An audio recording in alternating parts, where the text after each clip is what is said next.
Hi, this is no ordinary voice of spiritual ventriloquism. You are listening to Dummy himself. Good evening, brothers, sisters. Going to cover a topic in the book of Exodus, chapter 4.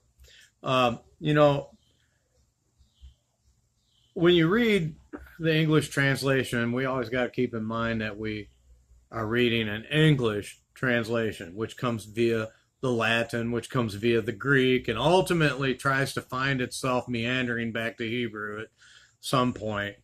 But at any rate, the oldest text in the Bible that's written as far as the Torah that we have copies of is the Greek Septuagint. Perhaps Dead Sea Scrolls, might be some fragments that are a little earlier. We know that the Greek Septuagint was prepared for the Greeks by Hebrew scribes in Egypt, in Alexandria, Egypt, and originally contained the first 5 books, or the Tanakh, as they call it, as I call the first 4 books of Moses, and the later Devarim or Deuteronomos, second law, which was added during the 7th to 8th century BCE. Well, anyway, the merit that I use, well, I should say the yardstick that I generally use, and has been pretty trustworthy, is that the older the text, the more accurate it is and reflects reality. And nothing could be more true than this case of Exodus chapter 4. We know that Moses was in Midian, serving Ruel the Jethro. He married his daughter Sephora, and Yah appeared to him in a bush that burned with fire and told him to go down to Egypt, to Mitzrayim, and to deliver his people.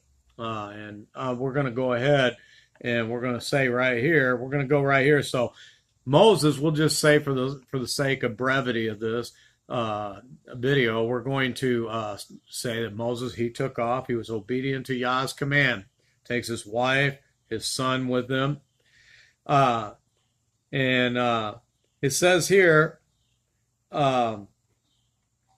he says in verse 21, and the Lord said to Moses, or the master said to Moses, when thou goest and returnest to Egypt, see all the miracles I have charged thee with, thou shalt work before Pharaoh, and I will harden his heart, and he shall certainly not send away the people. And thou shalt say to Pharaoh, these things saith the master, Israel is my firstborn, and I said to thee, and this is in the Greek Septuagint, send away my people, that they may serve me. Now, if thou wilt not send them away, see, I will slay thy firstborn son. Okay? And it came to pass that that it says in the Greek Septuagint, and it came to pass that the angel of the Lord met him by the way in the inn and sought to slay him. Stop right there. In the King James English translation, it says that God, capital G, met Moses by the way and sought to slay him. And the first thing I have to do is I have to cry foul here. I have to cry foul here because this text, at least in the English translation, and maybe indirectly it seems in the Greek, because it is an English rendering of the Greek text, it makes Yahweh seem to be double-minded. Go set my people free, and then all of a sudden I'm going to kill you when he gets to the border of Egypt. Now, and Sephora, and this is the key, and Sephora, having taken a stone, cut off the foreskin of her son, and fell at his feet and said, the blood, this is interesting, this is a whole lot different than the King James Version. The blood of the circumcision of my son is staunched, and he departed from him, that's the Spirit, departing from Moses, because she said, the blood of the circumcision of my son is staunched. Okay? Now let's go back here and say where it says that the angel of the Lord, or the angel of the master, the messenger, the servant of the master, met him by the way of the inn and sought to slay him. When you look at the Greek word, that word is mastema. And actually, it's a name. It's a proper name. The name is mastema, which is often associated with the chief of the devils. and sometimes even the devil himself. So now we have a situation here because if it would, whether it's the English or whether it's the Greek, if we're talking about Yah or one of his special servants going to kill Moses, it seems that Yah is awfully double-minded. Yah isn't sure what he wants Moses to do. And Yah might have been better served by addressing the circumcision issue before he left Midian and not wait till he gets to the border of Egypt in order to slay Moses. So here we have a situation. Now we know in the terms of, in the realm of spiritual warfare, that spirits, principalities, powers, rulers of darkness of this world, spiritual wickedness in high places are very territorial. Okay? It even said that Yah gave the nations, he gave these demigods, these spirits, he gave them to the nations to serve. And I think that too is possibly a mistranslation. I think it should say that he gave territories of these nations to these lesser divinities, whether they be good or whether they be evil for whatever reason. I don't know. That is speculation. So I won't take it any further than that. But I know enough just from this text that one, it was not God who sought to slay Moses, just as in the case of Job, and has been preached here before, that God and Moses, the fire of God came down of heaven and it burnt the sheep, devoured the sheep. Well, we know that that wasn't Yahweh, but that was the Satan, the Hallel, the Mastema. He's the one who comes to kill, to steal, and to destroy or rob.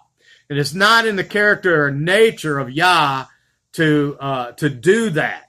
Okay? So, and remember the last words that Yah said to the Hallel when he went to tempt Job and provoke Job. He said, "Behold, he is thine hand, do what thou wilt, but spare his life." So you can see that Yah wasn't the one that was bringing all of this havoc on Job, okay, or Job. So here we go. So it says that the spirit then departed from him because she said, "The circumcision of my son is staunch." Now, this statement that she makes brings me to want to at least revisit or reevaluate the King James English, because for, 30 years, I'm reading the King James Version, the infallible word of Yah.